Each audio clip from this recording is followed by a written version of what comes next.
ry havana rehetra ao amin'ny tompo miarabantsika rehetra manaraka an'izao fandagana manokana atolotry ny SP ireo avaratrano izao ary fandagana nofokarina manokana eo anatrehany fiatrehantsika n'izao arety mandoza izay mahazo ny fiainantsika izao.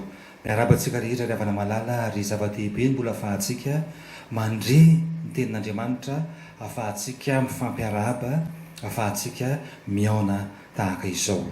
Eo anatrehany fikatonan'ny fiangonana izay isan'ny paikady atrehantsika ahafahana miady amin'izao retana izao, eo anatrehany tsy fahafahantsika mivory sy mitangorona noho ny lamina izay apetraka dia mampahery antsika ampitarina rehetra ary mampirisika antsika hatrany hanohy ny asantsika hitoro ny tenin'Andriamanitra amin'ny fomba rehetra ahafahana manao izany.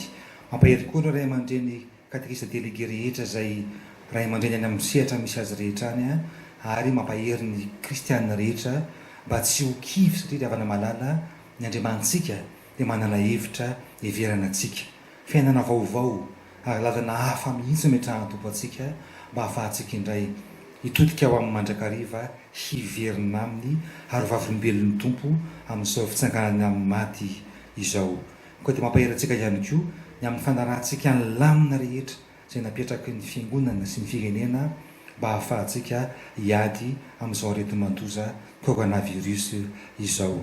Dia mampahery ry havana malala sotra antsika ny amin'ny fiangonana ny amin'izao fandarana atolotry ny SP arivo avaratrano izao. N'Andriamanitra ny voninahitra ho amintsika hatrany izany teny izany mba ahafahantsika ahazo hery amin'ny fandarantsika an'Andriamanitra. Amen.